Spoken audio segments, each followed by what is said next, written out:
Og vi kommer der, ja. Det er den første, den skal I køre med helt indtil efter Champions League. Ja. Og så toeren, den kan man køre på loading screen, og så skal du køre scene ingenting. Hvad er zone 2, siger du?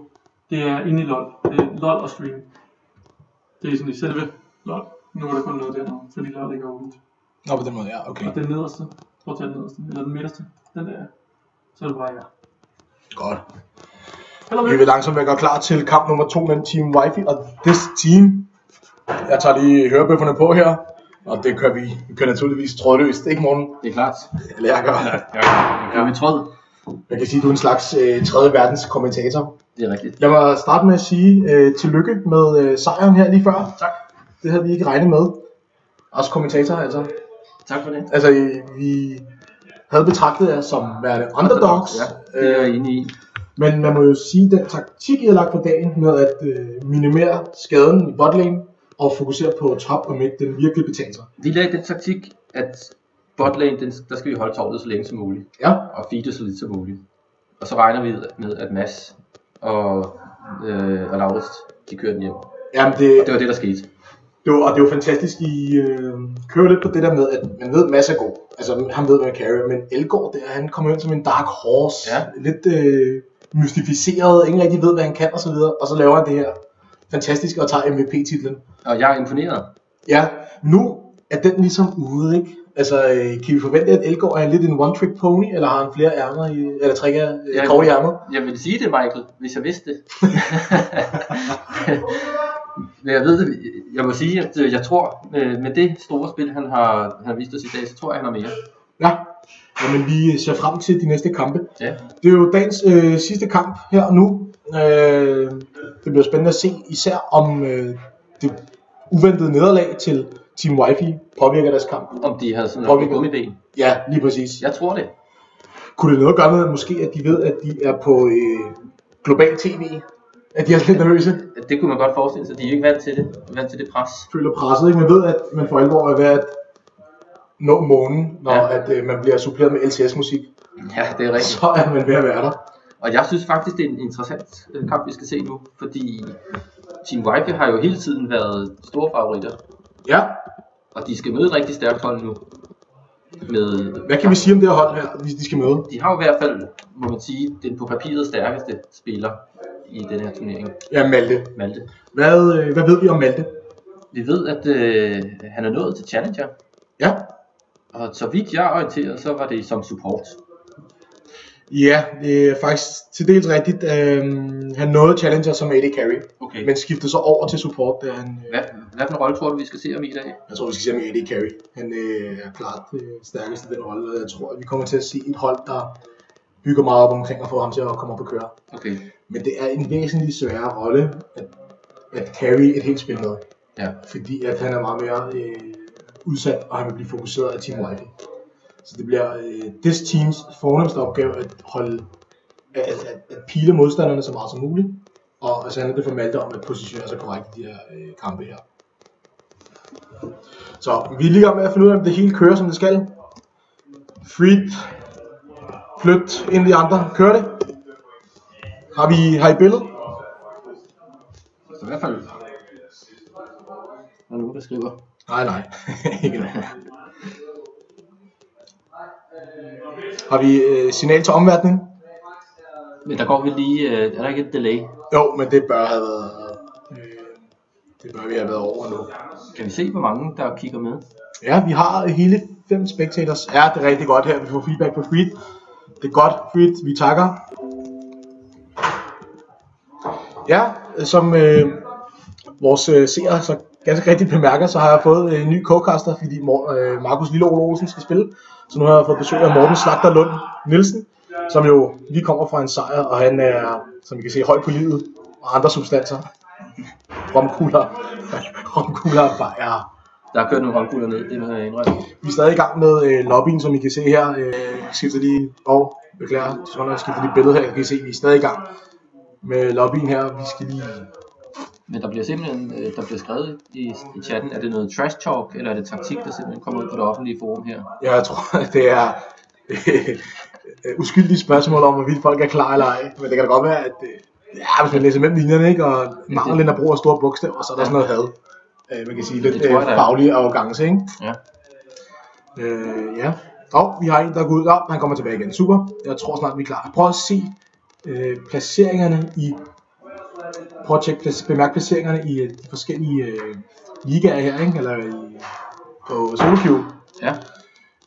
Team Wi-Fi tilbyder 3 platspillere. En sølv og en i guld. Og hvis man kigger over på this team, så har vi en bronze og 3 sølv. Og så har vi ham her, der er på diamond. Men det er jo så Simon Mads. Det er lidt...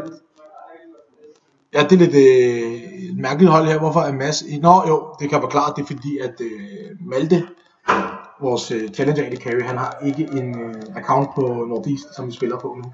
Okay. Ja, vi er på vej ind i lobbyen nu, eller i Champions Select, og som sagt, det er jo et vigtigt tidspunkt. Hvad forventer vi her, tror vi? Vi sender Momo-banen, og det ved jeg, er totalt targetet på Henrik, fordi at Henrik, champion pool er ikke særlig stor. Det består stort set på det her Momo. Ja, er Momo, og så er Momo med et andet skin. Så man kan hurtigt lukke ham ud med bare bane den. Så har vi Master Yi-banet igen, og det er simpelthen fordi, at han er så stærk med den nye jungle item, Feral Flare. Og jeg tror, at der er et dybere kendskab til modstandernes champion pool, og måske ved, at de kører en led i. Så er det Twitch-banen. Twitch-banen, det går på Mads, som jo så er Malte i den her kamp. Og det er fordi, at Twitch er hans yndlings AD carry efter Ezreal. Ja. Han er simpelthen også Twitch mod et ukoordineret hold, er simpelthen så farlig, som noget kan være. Lang stealth og massiv attack speed. Så har vi Jaxbane igen her, det er lidt spøjst. Vi ser igen i øvrigt Team Wi-Fi på blå side, måske skal vi prøve at begynde at snakke om, at de skal spille på lille side. Der er jo den der snak om, at blå side måske har en lille fordel. Der er jo spillet efterhånden de første 10 millioner kampe i LoL-historien. Okay. Og 55% af gangene, der vinder blå hold. Okay. Og med så stor en population, må man jo sige, at det er signifikant. Der er en eller anden form for asymmetrisk ubalance i det her. Så der er kommet et Lucian-bane her, og det er selvfølgelig møntet på Calimiros glimrende præstation i forrige kamp. Og til sidst har vi også et Ezreal, så vi har 2 targeted banes på Malte, og et på Henrik. Så det vil næsten sige, at der er fri leg på midlane, hvor jeg tænker, at det er Lille Ole Markus, som tager den rolle. Og jeg tror, vi ser Failgrill op i junglen. Det tror jeg på i vejen, ja. Og Blyt på support. Ja.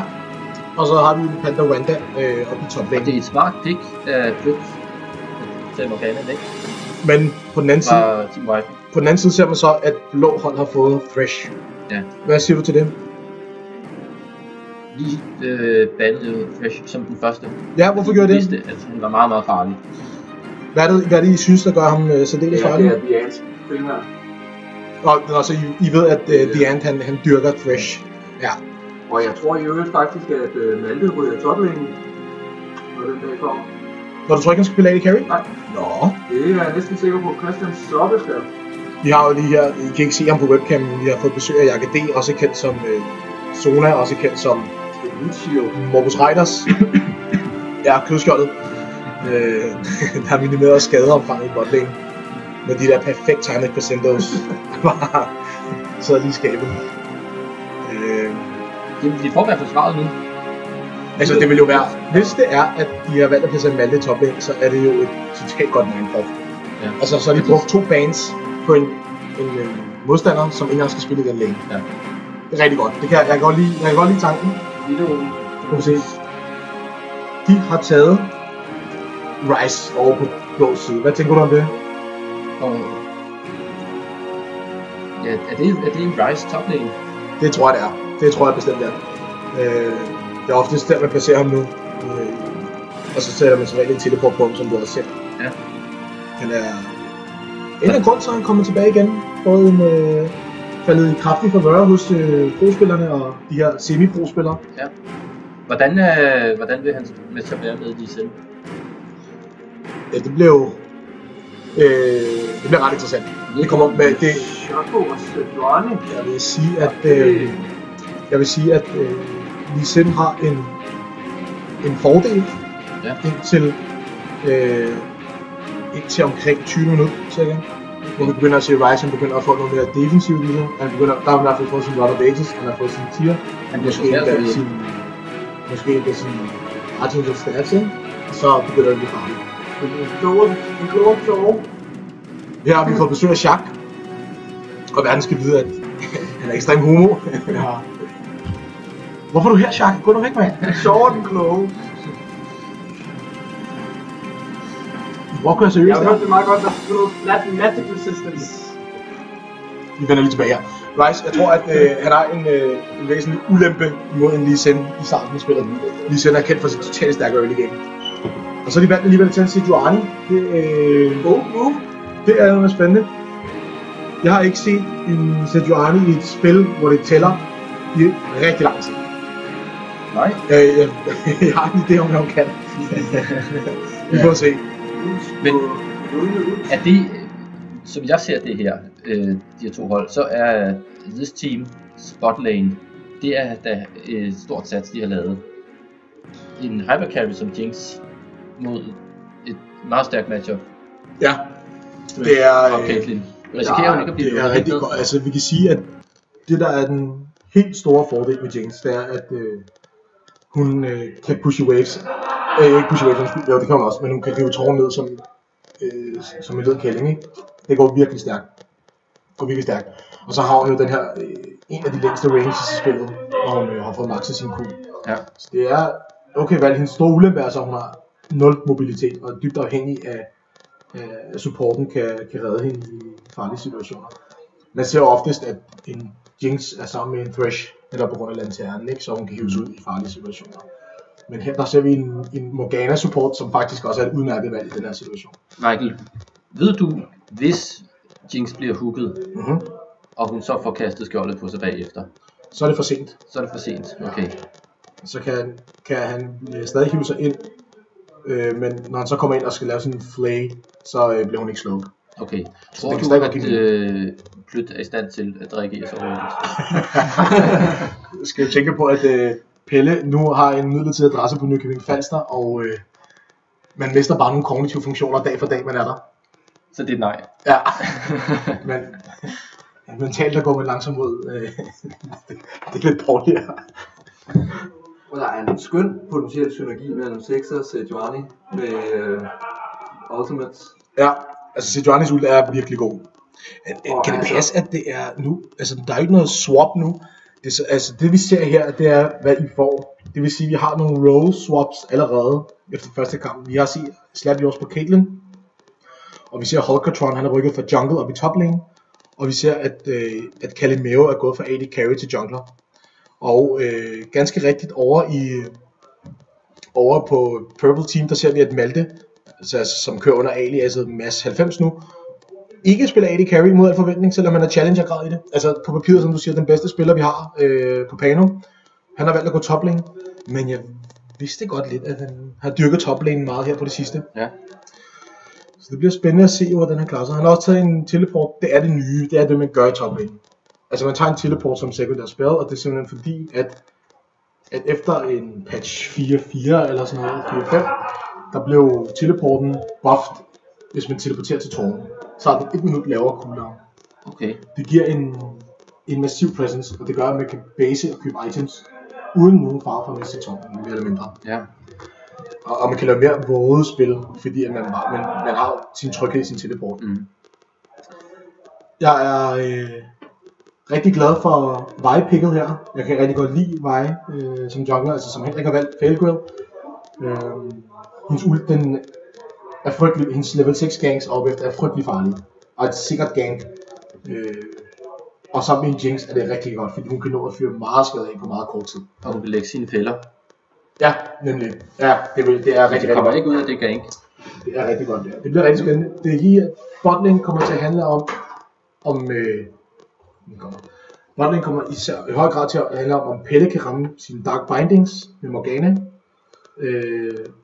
Midlane, den kommer, der Lille Roland har valgt Lux, som er en af hans sikre valg, og jeg tror måske vi ser en Magi Soulstealer. Vi får se, det bliver spændende, hvordan er. Det er en rimelig fair matchup. De begge to besidder ekstremt god wave clear. De begge to besidder ringe mobilitet. 6 lidt mere. Jeg tror dog, jeg vil give fordelen til 6.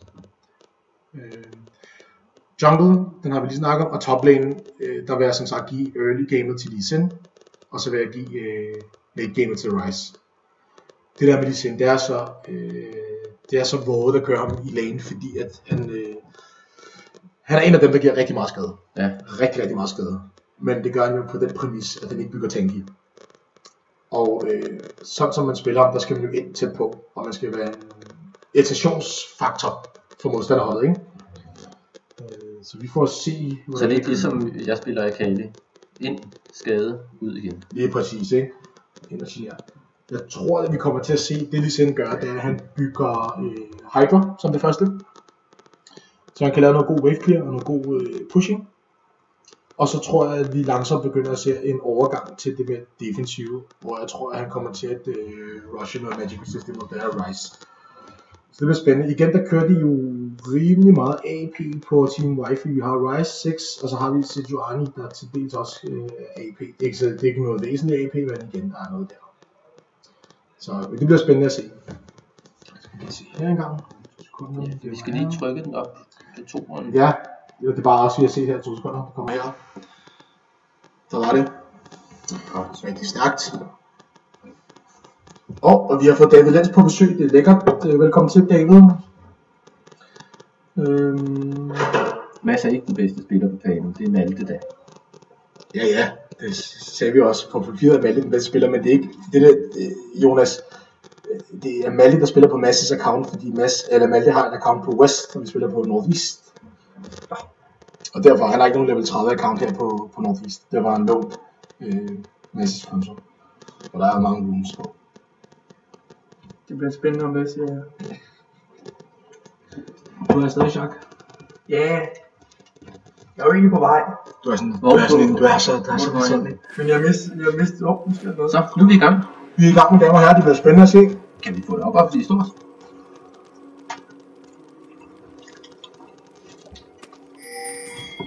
Kommentar. Vi ser om der sker noget usædvanligt vel.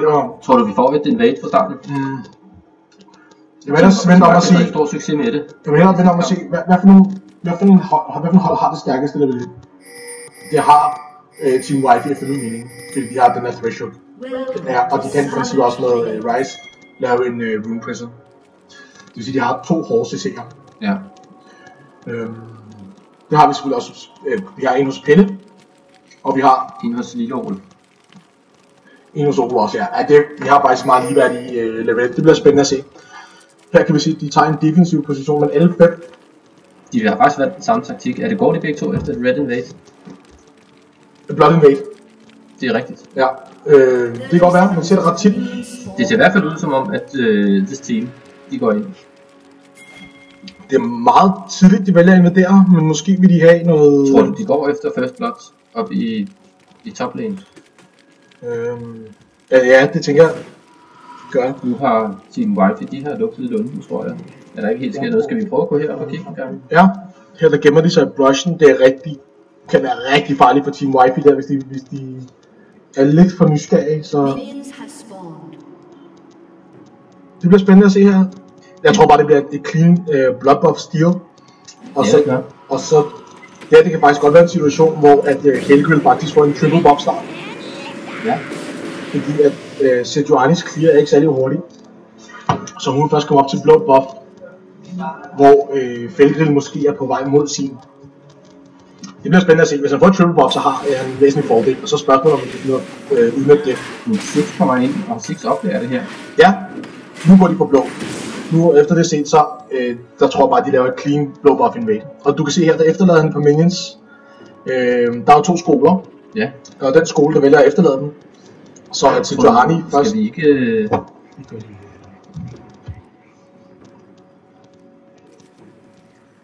Vi kan se Sejuani her på vej imod blå buff. Vi venter lige på kameraet til langsomt selv. Ja, der var det. Der er 2 skoler, der kommer fra. Det ene er efterladet minions, indtil Sejuani kommer tilbage, så videre. Ja. Og så nulstiller det timeren. Den anden skole er, at man rydder helt kampen, og så har man selv timer på den. Så kan man tage den igen, når den spawner. Men det kræver, at man har et hold, der kan Og man er i stand til at tage det. Det kræver det også. Og det kræver også en folk, der er med på det her. Ja. Det er faktisk en meget god start for Ryze. Ja. Han har valgt en... Så tager det noget seriøs skade. I 2 sekunder, mine damer, her vi rykker lidt rundt, så vi får længsten rigtigt dernede også. Sådan der. Sådan, så kan vi se her. Der er en god hit der. Vi ser på Ryze. Det er simpelthen for langt nu. Ja. Jeg kunne ikke rigtig følges op på det. Men det er fint, den her trade, den er de jo... Den vendte de jo overlegent, ikke? Ja. Så hvor langt nede Jinx er kommet, ikke? De andre tror, det er fuldt liv. Nå. Man kan aktivere det. Det kan man ikke. Okay. Og der rammer igen, der kommer med Black Shield. Der spille en god bind, og så et godt shield. Ja, en lovende Thresh det her. Spiller virkelig godt. Nå, men det, I kan se med Ryze, han har valgt at købe en plot armor og 5 pots som det første. Det er lidt... Rigtig, rigtig flot gang. Han rammer med sin kugle, han flasher, og der er flash, modflash. Ja, rigtig godt. Flot gang, og det er rigtig ærgerligt for Morgana, hun ikke har sin bind op. Så havde vi fået først godt, tror jeg. Ja. Vi kan se her, Lux klassisk Markus kan gå til vidt at sige, at han ikke fokuserer på minion farm, men mere fokuserer på champion farm. Han er allerede 14 bagud. Det er meget, det er 2 waves. Og lidt mere til. Han bliver nødt til at op i sin farming her, sin last hit til Markus i 6. Ellers så skal han, som vi lige sagde, farm champions. Botlane her er noget presset, og Jinx har ikke flere pots. Det har Caitlyn så heller ikke, men som man kan se ude på højre side af skærmen, så blinker Pandawandas liv her, ikke? Altså. På den anden side så ser vi, at Sejuani nu er oppe i toppen, ja. Fordi Ryze bliver nødt til at bagge her. Skal Jinx blive i lanen? Jeg vil... Bare under tårnet, eller skal vi komme tilbage og få noget... Så længe at de har set, at Sejuani er oppe i toppen, så er det ikke godt. Men nu, hvor hun er væk fra kortet, ikke ved, hvor hun er, der skal hun, vil jeg sige, medmindre hun kan heal op igen, max healer i 30 sekunder til, prøve at push den her wave ud, og så prøve at base. Det der er altså ærgerligt ved base for botlane så tidligt, det er, at man kan ikke nå at købe noget særligt relevant, man kan måske ikke købe et dårligt til. Der tror vi så først godt her. Er færdig der? Nej, når hun kommer ud, nu skal hun base. Ellers så er... Slapjus tager 2 tower hits. Jinx skal base, og de kan se, hvor langt væk hun løber, hun ved, at ligger Sejuani her. Ja. Det der er så ærgerligt ved at base så tidligt, der er, som vi sagde, man kan ikke rigtig nå at købe noget, man kan nå at købe en Dorrance til, eller måske en Longsword eller nogle pots. Ja. Eller en Perix op til, det var ret fint. Så ikke helt forgæves back. Men det der er rigtig ærgerligt, det er, at man kan miste rigtig mange minions på det her. Ja. Virkelig, virkelig mange, og komme endnu længere bagud i XP. Altså fordi lige nu, der er det vigtigste ikke så meget med items. Det vigtigste lige nu, det er sin level. Om man er levels foran. En level, den svarer til 600-700 gold i værdi. I den mængde HP og ekstra damage, man får. Ja.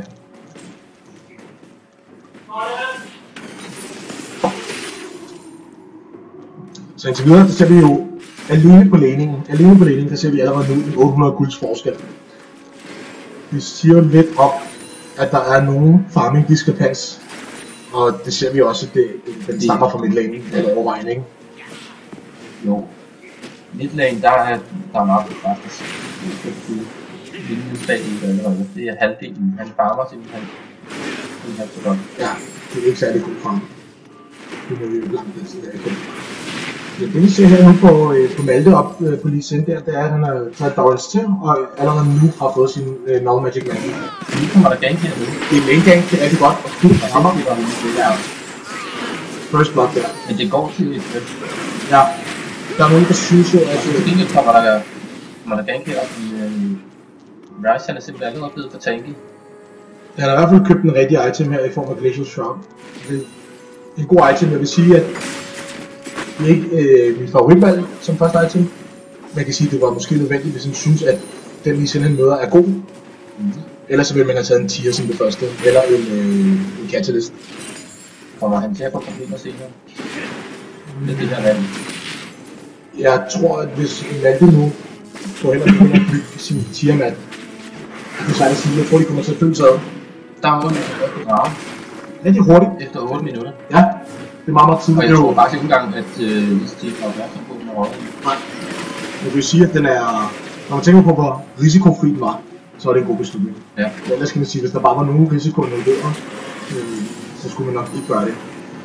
Fordi at den giver ikke særlig meget guld. Så lige Rice bruge sin ud for at clear waves her. Og en stor wave imod hans tårn. Og det ser man hele tiden, at Rice bare bruger sin ud for at clear waves. Den er jo hurtigt tilbage. Ja. Okay, så det bliver rigtig spændende at se den her toplane her. Jeg tror vi kommer til at se kills i den. Ganske simple one-on-one kills. Ja. Det tror jeg. Michael, som ekspert i det her, er det så okay, at Markus er så langt bagud i farmen? Nej, med Lux. Han kommer til at mærke den her forskel meget snart. Og bør man ikke med en champion som Lux være i stand til at farme lidt på afstand? Jo, og især her med blå bob, der bør der ikke være noget udskyldig. Så jeg vil sige, at jeg skal få alle mine linjer der, så er det godt. Yes, 202. Men tror du, han er nervøs? Fordi de jo, man kan sige, Markus har også mange følelser investeret i det her spil. Han har jo en kætterbold. Undskyld med kameraet her. Undskyld. På Birkehold. Nu kommer vi sige. Ja, han har taget en tilbud nu. Ja, rigtig godt. Men han tager simpelthen, der er ikke nok der kommer rigtig godt start kill der. Og det kommer også til supporten, der er lidt support kills. Ja, og det var det, jeg kom tilbage til, at der er nogen, altså man kan selvfølgelig sige, det er lidt ærligt, til supporten og ikke carrying, der får guldet, men det gør faktisk ikke særlig meget her i early fordi at supporten godt kan bruge guldet. Så der er endelig en god binding fra Birk. Hvorfor kommer der ikke nogen fælder ned der? Cooldown, tror jeg.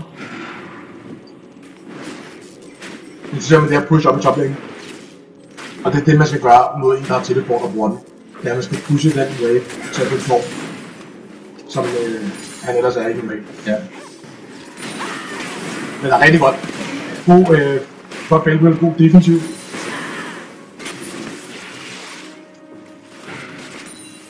Bell rammer lidt ved siden af med sin kur.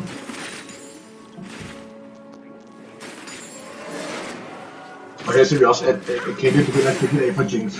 Men et andet sted, Jinx mod Dana mod en fresh Raven lane. Det er næsten forventeligt et eller andet sted, tænker jeg. At man ser, at der kommer den her diskrepans. Kevin har bare hun er jo en helt klassisk lanebønne. Ja. Hun er pisse irriterende at spille imod. Hukken rammer ved siden af, til gengæld tror jeg, hun på en fælde, og der kommer en tilbage her nu. Den undgår lige fint op. Men han tager ikke meget skade, men de går heller ikke all in på det. Nej, de spiller måske lidt forsigtigt, Per. Og det skal man måske også gøre, når man er bagved. Ja. Og der får Caitlyn allerede sit longsword her, ikke? Og det kan mærkes. Ja. Se nu her, du kan se Jinx, eller Six og Lux, de har præcis det samme items nu. Men det mærker... kommer der en gang her. God ult ellers. Lidt ved siden af. Vent at se her, når Six backer, hvis han gør det. Han kommer tilbage med nogle væsentlige items. Ja. Og det vil Markus ikke præstere. Vi kan prøve at se på den individuelle guldforskel mellem vores middellaners her. Og Markus har akkumuleret næsten 3.000, lidt over 3.000, og 6 er 700 foran. Det er altså mærkbart. Malte oppe i toplanen her, ikke så dominerende, som jeg har regnet med umiddelbart. Interessant ser jeg nu, at han har valgt at købe en sidestone på lidt tid. Ja. Men udover at den selvfølgelig kan lægge wards, og man kan bruge den som escape. Mobility frem for skade. Ja, det kan man sige, og så giver den jo ret meget health, som vi kan se her, ikke? Den giver jo 150 health, og når man opgraderer, så giver den jo, jeg kan ikke huske det helt, 300-400 eller sådan noget, ikke? Så det er jo en god defensive item. Ja. Men det sker. Han blev simpelthen tvunget til at flashe væk fra den hook der. Ja. De spiller meget forsigtigt i boblane, og man kan måske efterlyse Morgana lidt her, eller måske meget fornuftigt med bagget, men det er altså, hvis kommunikationen med Team Wi-Fi er i orden, så er det formentlig jungleren om, at der ikke er nogen flash på Jinx. Og ja, vi kan også se, at jungleren er med. Og toptårnet er også presset. Sin han er nede på en tredjedel af tårnet. Der er ikke mange auto-attacks tilbage, før det falder. 2.500 foran nu, og det er igen. Det er på lanes og en drage. Ja. Og dragen, den har måske på det tidspunkt, det skulle give omkring 500 global guld i alt. Så det er altså en ret overlegen lanes, de gør lige nu, sige Wi-Fi over det her. Pandawanda igen presset, helt i bund. Man skal altid være forsigtig med... Man skal altid være forsigtig med at ryge så langt ned i liv. Ja. Fordi at de har en 6. Altså nu der har en 6, så hvis han bare går lidt til siden og knækker sin liv, så er der altså risiko for, at han kan tage rigtig farligt. Og der var det første tårn, og guld forskellen nu kommer op på over 3.000. Jeg skal til at ske noget her nu for this team, hvis de skal komme tilbage her.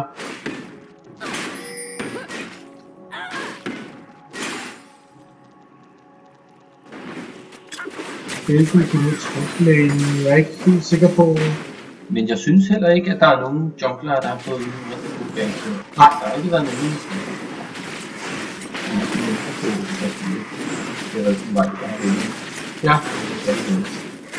Og det er fuldstændig ingen kontekst her, og igen, så tror jeg ikke, at Lille hold er klar over det. Og Grip måske lidt fanget her. Det er spændende at se, om man kommer væk. Nej, en god hook. Der er ikke. Men det går ikke ind. Nej. Det er godt, at det var på det. Vi ser også en teleport fra Lee Sin. Det var lige med det. Han fik Ryze kill. Nej, Ryze Nej, undskyld, Torrent, ja. På den toplane der. Og Lux, jeg vil lige fremhæve Markus' spil rigtig godt med Lux. Jeg var lige ved på 6. Fik en helt combo af på ham, men igen, damage mangler, ikke? Ja, for det der, han kommer til at mærke, at han er 40 minutes bagud. Du kan se her på item nu, ikke? De begge to har fået deres Athenes og Holy Grail, som jo efterhånden er et mile. Ej, det er rigtig godt det her. Jeg skulle have et autoattack ind. Det er rigtig sødt. Nå. Altså det er jo Athenes, man ser som standard nu på midlanes. Ja. Der skulle der være andre APV. Men bemærk, at 6 er helt level 2 støvle foran Markus. Og den har 1100 værdi. Ja. Og det kan altså mærkes i det her. Det vil sige, at alt det magic assist, som han får for sine Athenes, eller ikke alt, men 15 af det, på grund af de der sko der, de forsvinder bare, på grund af penetration.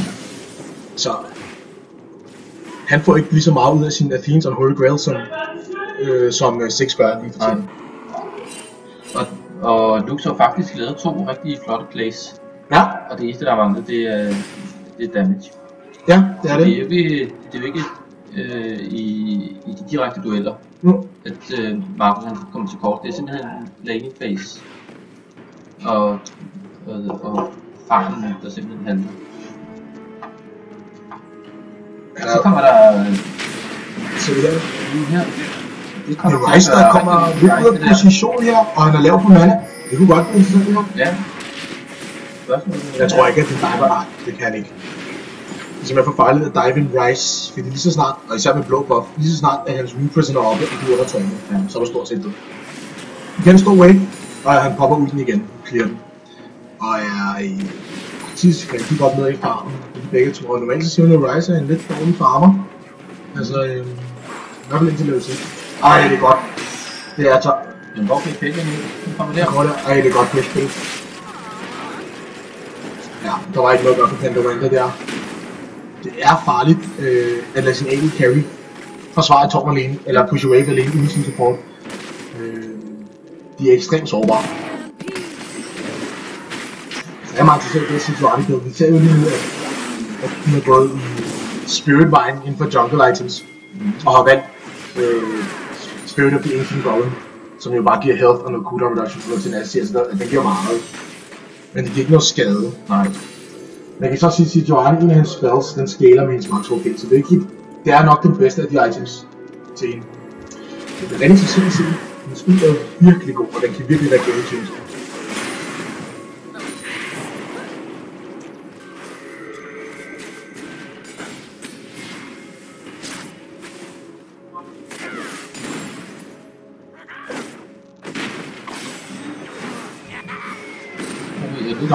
Lux er meget mørk, jeg tror også med tårnet, det ryger nu.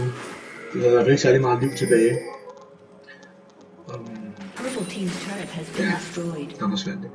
Det ser altså noget dystert ud for lille hold her. Over 6.000 bagud og på under 20 minutter. Ja. Hvad tror du, der skal til, for at de kan komme tilbage i kampen om? Jeg tror, at der skal simpelthen nogle kills på Lee Sin. Ja.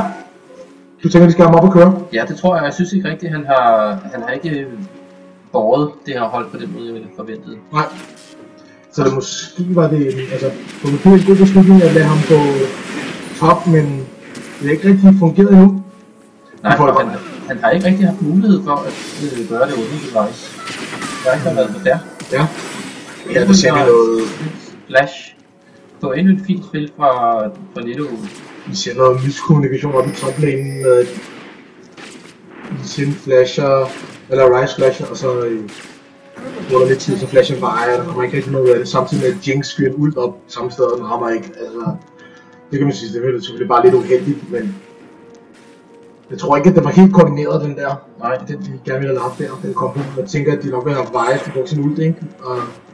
Og så noget lige Sin follow op, og så skyder det for Jinx bare ramt, så vi har fået et kill. Du kan se, at Rife har på sin 4 nu, den er lidt sent. Du kan bare ikke rigtig fint. Ja. Hvad er det? Hvorfor går det ikke? Det er... Den måde, de skal komme tilbage nu, det er, at de skal warm op, og så skal de fange dem, når de går rundt alene i jungle. Det bliver de nødt til. De bliver nødt til at få i enkelt picks, fordi at de tydeligt at se, at de er langt foran. De er både stærkere, og de er meget mere tænkelige. Ja. Man skal i hvert fald ikke gå ind med så lidt liv, som Veje gjorde her. Igen, så synes jeg, det er lidt præg af, at der måske er manglende kommunikation eller manglende timing. De har formentlig gode intentioner, men timingen mangler lidt, synes jeg. På lidt hold. På lidt hold, ja. Ja. Det der med at gå ind i en af gangen, det er det, de skal straffe. De skal straffe modstanderne, de skal gøre det. De må ikke selv gøre det. I hvert fald ikke, når de er så langt bagud. Det er meget sjældent, at godt med sig. Men blot hold har presset rigtig langt op i faktisk alle lanes. Det betyder også, at der er en stor del af en lille jungle, som de ikke har kontrol over. Ja. Det er jo svært at få kontrol over den, uden at våge ud på egen hånd. Det er rigtig, rigtig svært. Nu er det godt nok vision på dragen her, den lille hold. De ved, at den er i gang med at blive taget. Og der kommer lige Sin kommer ned her nu. Og Sejuani vil hæve ind med deres hjerne. Rigtig tæt på at ramme den hook. Det sker ikke. Lux sker meget godt for det her. Lux sker meget skade. Kommer flash for lige Sin. Kig bagud. På godt nok på det mest tanky mølle. Gode fælder af Jinx. Det er ikke nok skade. Prøv at se, hvor tanky Sejuani er. Det er simpelthen kun kommer deres hjerne her nu. Og han er sikker. Det er jo mange ults, det er mange sommerspørgs på en. Men det giver en drage til det. Ja, det er meget. Og det er utroligt, at 6 får lille Ole der. Jeg er ikke helt sikker på, hvordan det skete. Nej, det må være uden. Ja, men det var bare sådan lidt ekstra, at den var ramt, og den døde. Nå, jeg ved det. Det er dragens skade. Når det sikkert ham ned til sidst. Så der var mange sommerspils, mange ulds, der var brugt på Sejuani, og kom kun ned på en tredjedel liv. Ja. Det siger noget om, hvor tankingen er, og vi ser også det her. Ninja Tabis, Chain West, Giant Spell og så Ancient Golem, ikke? Hun er gang med at få en Sunfire Cape. Det er ekstremt tanky over for AD. Hvilket også er fornuftigt, når man ser, at det kun er Lux, der er den relevante AP-champ her. Ja. Jeg synes da, at lille hold holder stand, hvad de kan. Gør hvad de kan, men det er med lidt med den ene fod i kraven allerede, synes jeg. Ja, det er svært at sige, hvordan det er, det kan ændre. Jeg ved det sådan her. Det er rigtig meget godt at komme fast. Jeg vil sige, at Lux giver god skade her. En god fresh ult, som redder skovfar. Rigtig god ud for Jinx. Det er. Rammer nu ved siden af den der sat. Fælles ude her. Jeg tror faktisk også, at Pandawanda må bide stødet her. Kommer ikke lige.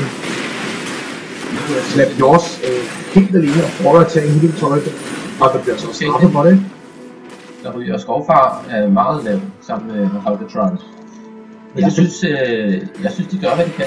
Jeg synes, der er gode takter for Turbo her, taget betragtning af, at de næsten er 10.000 bagud, helt sikkert. Og det handler simpelthen om at slå til, når Sejuani er væk. Ja. Og så kan man... Så er der mulighed for at gøre noget skade på det.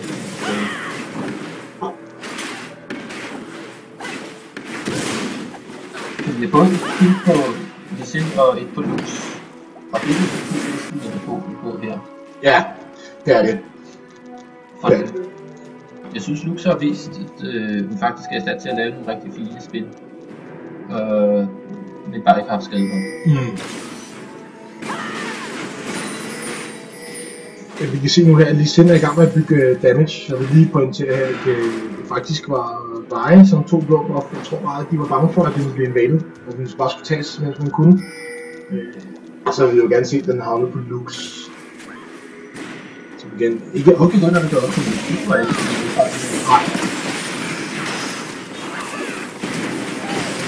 De bruger alt, hvad de har, og en god Jinx-ult, og et lille opsamlingskill her. Nexus, der ryger her, det vil jeg tro. Det er Nexus, tror du, de tænker nu? Jeg tror, det er en inhibitor, ja. Ej, noget skade. Pandoranda tager imod der. Ja, det er et rigtig godt push, de har. Og de har rigtig mange mennesker. Ja, det er helt anderledes blot hold, vi ser her. Altså, de spiller aggressivt, de spiller godt. Altså, det er koordineret. Det så lidt nervøst ud i deres første kamp, men det er altså... Tror du, det er strammet sig den her gang, eller er det opbygningen af rollerne, der har gjort det? Begge dele, tror jeg. Det der med Slap Jaws Gooby, han kan faktisk spille alle lanes ret godt. Altså, hvor vi ser hans toplane, personligt synes jeg er den bedste, så kan han også godt spille en god Caitlyn. Han viser jo gode takter på Caitlyn her. Den der Calimeo og Holgatron lane swap der, den er jeg ikke helt sikker på. Jeg kender ikke spillerne godt nok til at bruge dem om det, men det fungerer jo for mig. Nu se igen. Kommer lanterne igen. Det er utroligt, ikke? Så tænker vi, at der bliver brugt så meget på den. Og det bliver udnytter nu, ikke? Det kan være her, at Device vil nødt til at ofre sig. Ja, det er Morgana igen, det klarer. Nu begynder det at blive super optimalt, at det er Morgana, der får kills. Nu er det en vandsæt, der er på carriesne, men altså igen. Et kill på... The kill er bedre end ingen kills, så at sige, ikke? Så er det lige meget, hvad man får. Det er vise ord. Ja. Jeg ser dem sikkert 6 uden for at ride raten. Og for lige min vej ud af Citrus. Ja. All playing. Men den der goal lead på 10.000, den er rimelig stabil omkring. Ja.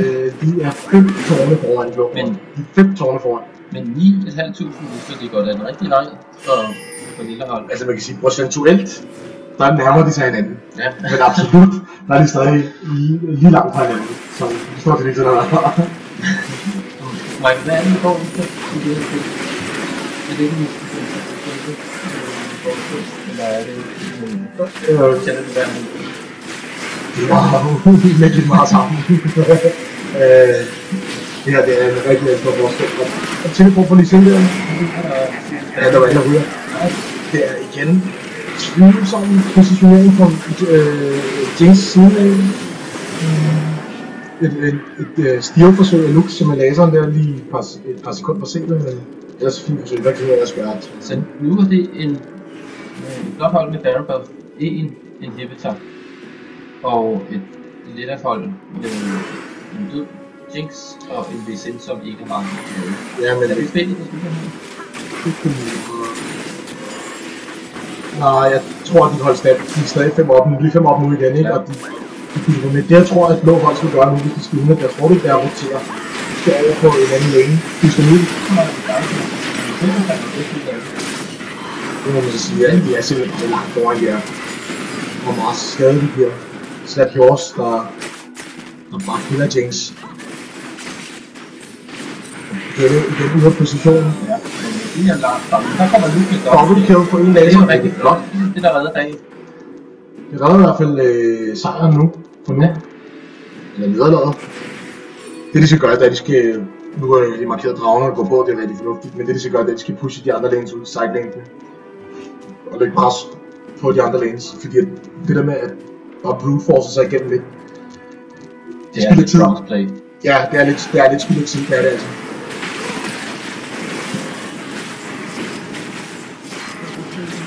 Der er meget vigtigt her. Men det med dragen, det er, at dens værdi afhænger af den gennemsnitlige level af de 3 højeste levels. Okay. Nej, det kan ikke være. Jo, sådan lignende, eller gennemsnitligt er i hvert fald af de højeste levels i hele kampen, ikke? Men jeg så den gav jo 236 eller sådan noget, så det er jo ret meget. Det bliver nærmest en Baron værdi på 200.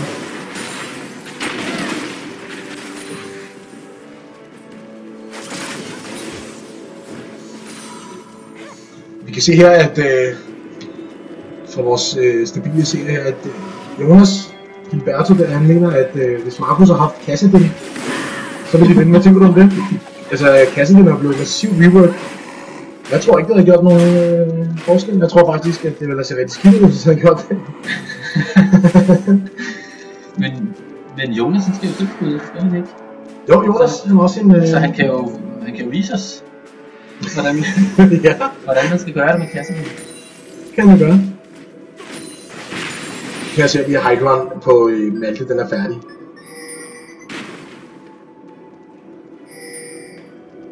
Så må vi se, om vi kan bruge den ordentligt. Det er selvfølgelig det lille damage, de mangler nu. Så Caitlyn, hun er top alene, og alle andre er med. Er hun med en 4? Det er simpelthen så langt foran, som vi kan se her, at det kunne sådan lige er meget langt væk, og det er Pantavanda på top også. Caitlyn begynder at bevæge sig ud af.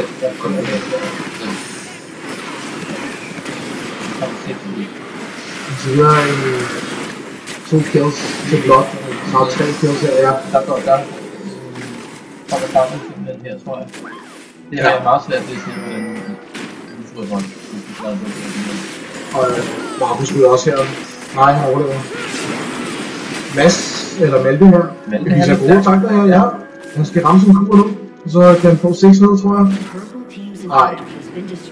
Helt holdet er det nu, men nu skal han bare stikke af.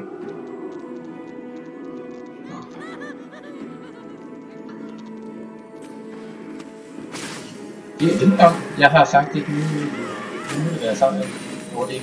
Det er mine manglende evner til problemer, eller er det bare rigtig godt? De holder den godt, de forsvarer den som de skal. Igen er det nødvendigt, at de dør. De rammer alle 5. Og Markus der. Det er rigtig godt det her. De er rigtig møre nu, og det skal vi udvælge. Og vi stiller spørgsmål om, han ikke har en kugle, vi kan... Den er for meget.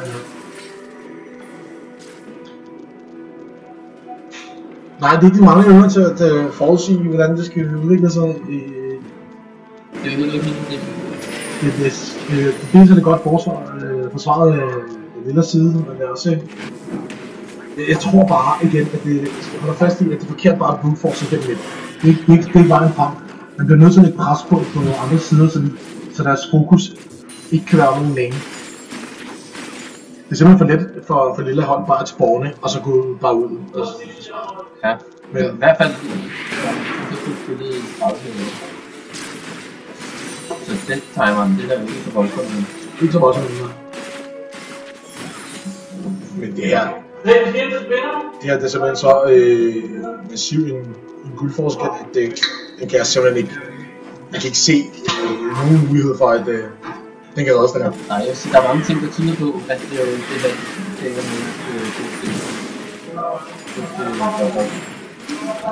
Men vi skal jo løbe på det her jo, ikke? Og så tænker jeg stadig, at jeg tror måske, at jeg er lidt spillet. Jeg har svært ved at sige, om Malte skulle rykke til AD Carry, fordi at hvis man skal utilisere hans evner som til AD Carry rigtig godt, så fortsætter det, at du har et hold, der kan spille om det. Og nu kender jeg planen, og jeg kender også spillerne på holdet, som Malte er en del af, og måske det er spidskompetence. Jeg kunne svare en AD Carry. Var licens så det rigtige valg? Eller skulle man have valgt i en Jamen, jeg kigger på...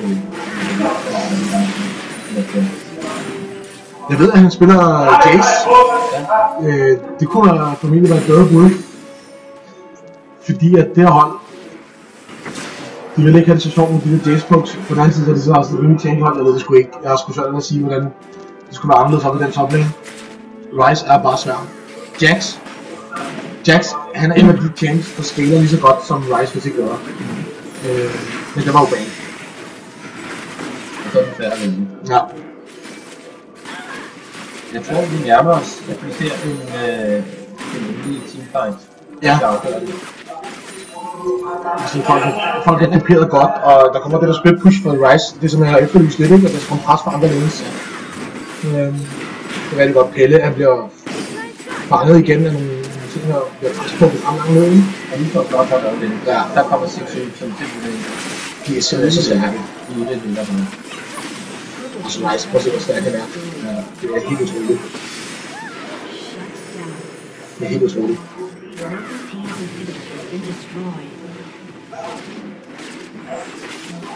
Så er det første... Igen, der er ikke noget at gøre. Igen ser vi, at toplanen faktisk er ret toneangivende i kampens hoved. Ja. Ligesom sidst med Narsus, så er det her igen Ryze, der kører 9-1. Virkelig godt pick her. Og hvis jeg skal... Der er baby på lille hold, så er det faktisk, at deres midlane Lille Ol ender med at få 4 kills, det trods alt. Det bliver ringe. Ja, altså klart en lille ray of light i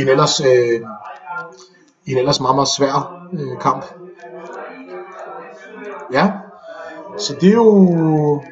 Vi så i Team Wi-Fi, der er ligesom nærmest med ren guldfiske hukommelse havde glemt nederlaget fra før. Jeg tror, det er det, der sker. Og kommer ind med frisk mentalitet. Naivt næsten. Ja. Ungdomligt, barnligt. Er det, Michael, er det historien om Humlebilen, der ikke er klar over, at den simpelthen ikke kan flyve? Ja. Og vi bare prøver igen. Nærmest sådan, man tænker umiddelbart som caster her, ikke? Ja. Det er jo retarderet at lave roll swaps, ikke? Jo, det er. Men nej. Men man kan sige, lykken står den dumme bil. Og det var det, vi så her. Skal vi prøve at se, om vi kan få man in the match i studiet? Ja, jeg sætter jo mine penge på Holgertron her, Ryze. Ja, det er jeg enig i. Som jo viser ekstremt overblik.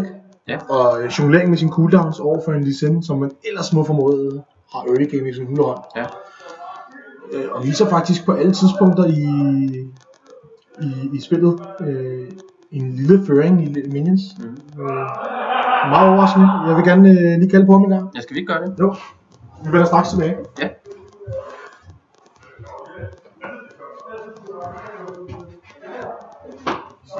Vi skal lige have Holgertron.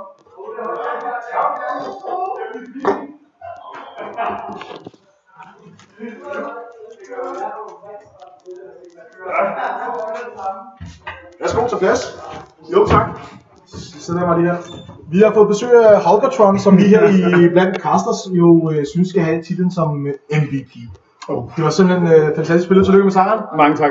Også herfra. Mange tak. Vi har lige snakket om, at vi er kommet fra et nederlag. Ja. Mod det andet hold der. Hvad fanden var det hed? Mortens hold. Ja. Hvordan påvirkede det før den her kamp? Jamen, stemningen var i bund. Var den det? Det vil jeg sige. Stemningen var i bund. Men så ved jeg ikke, så synes jeg, at vi kom meget godt fra start i andet spil her. Og så viste det sig, at Challenger lige siden i top ikke helt havde samme impact, som vi havde. Nej, det er fordi vi kunne tage det fra starten af, når vi starter med Champions der. Der kan jeg se, at 2 af spans går på AD Carry. Fordi måske lidt forventet, at Malte skulle på AD Carry. Ja. I to Twitch fra ham, som er en af hans yndlings AD Carries, og Ezreal, som er hans klart yndlings. Ja. Så det vidste de godt. Og så gik han i løbet toplane. Overrasker det her? Eller har I tænkt muligheden under? Vi havde hørt lidt i krogene, at det kunne lade sig gøre, at han ville ende deroppe. Lige sindpikket. Lidt en overraskelse. Hvad synes du også jeg synes, at hans første item var en sidestone? Det debatterede vi meget derinde. Ja. jeg tror lige, han havde Doran's Blade inden da, men ellers så jo, det var et kontroversielt valg. Måske lidt overambitiøst i forhold til de plays, han håbede på at kunne få lavet. Vi sad og snakkede om, at early game-mæssigt, der bør lige sinde vel egentlig kontrollere Ryze lidt. Indtil du begynder at få din mana op og køre og sådan noget. Helt klart. Indtil lidt i hvert fald. Jo, lidt, det vil han. Jo. Ja, det tænker jeg sådan lidt egentlig, efter han skulle... Men jeg tror heller ikke, det er en champion, måske har spillet så meget. Nej. Men jo, han er jo klart en early game champ, hvor lige siden, Ryze er late game. Så der skulle nok have lavet lidt mere. Vi så noget atypisk med dit Ryze her. Vi så, at du rushede Glacial Shroud som noget af det første. Det var faktisk din første item. Normalt så ser vi noget din tier eller en catalyst. Ja, det var nok også lidt en fejl. Men du trykker? Men nej, men det var især at jeg går hjem og bygger en chainlist i stedet for min tier, og nok en fejl. Men især fordi det var nok mest fordi jeg ikke havde set på det tidspunkt, at han bare byggede en sidestone. Ja. Så der var ikke så meget damage at frygte. Nej. Men det var simpelthen ud fra en startbetragtning omkring, at den skulle spille super defensivt og det skulle bare undgås, at han blev fedt. Og så skulle de andre lanes carry spillet. Ja, vi så jo, hvis man ser på kampen generelt, alle lanes dominerede fuldstændig. Vi sad jo og kigger med på guldet. Den idé har I kun en fornemmelse af, at det går i jeres vej. Men I ved aldrig, hvor præcis gulddifference var. Men på hver eneste tidspunkt, vi spillede, var I foran. Og det slutter faktisk med 20.000 guld foran.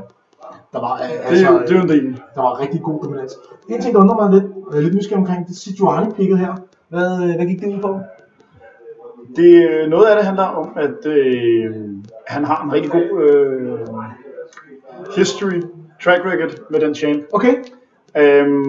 Og der var også lidt noget tankiness, vi skulle have. Ja. Og så er det lidt ud fra hans ult og min ult og 6 ult kan være meget gode sammen. Ja, det kan man godt se. Sådan lidt wombo-combo-agtigt. Men har det også lidt måske, har det noget med overraskelsesmomenter i picket at gøre også lidt? Folk ved ikke, hvad hun kan og så videre. Lidt måske, men det var mest den tunge CC og tankiness, vi satte på det. Ja. Og så hans rigtig gode KDA med denne champ. Ja. På trods af, at han ikke rigtig prøvede sig om at spille. Hvad ligger den på nu, og for os ikke kender? Den ligger 3,5 stykker, tror jeg, eller sådan noget. Det ligger fint. Så ja, vi elsker altså at spille med den, og han er ikke så vild med at spille den, men vi fik ham over til det her, efter at have haft nederlag i første kamp, så skulle der være ikke try-hard stemning. Ja, fordi der er andet spil. Jeg vil gerne spørge om, nu har vi jo set jer bytte roller fuldstændig i forhold til den første kamp. Ja. Er det et gennemgående tema for resten af turneringen, at I har tænkt jer simpelthen at ryste posen hver gang? Eller har I nu fundet jeres lanes? Det er meget muligt. Vi spiller, tror vi alle sammen spiller 3 positioner. Så der kan sagtens blive rykket rundt mere. Hvad vil du så sige til dine modstandere? Selvfølgelig uden at afsløre for meget. Skal man undgå sådan nogle target banes på jer, eller skal man bane mere generelt, eller hvordan skal man gøre? Fordi den der vandt i Champions Select. Der var meget af det, hvor I vandt Champions Select. Altså i hvert fald late game Champions Selecten, synes jeg I vandt. Man skulle nok, nu var det måske ikke lige hans spil i dag, Thresh, men den burde man nok have battet. Som de også gjorde i sit spil. Og så tror jeg måske også, de skulle have picket nogle andre. Vi counter dem lidt, vil jeg sige, i lanesene. Ja. Så det er nok mere deres picks end deres bans. Jamen lad det være rådene til modstanderne over Team Wi-Fi med de uregelmæssige lane swaps. Eller det var de uforudsigelige lane swaps. Vi siger tak og tillykke igen. Ja, mange tak. Det var en god kamp. Ja. Det var ikke så spændende som den første. Nej, det var det den ene side. Ja, mine damer og herrer, og det var så første runde i LPLL.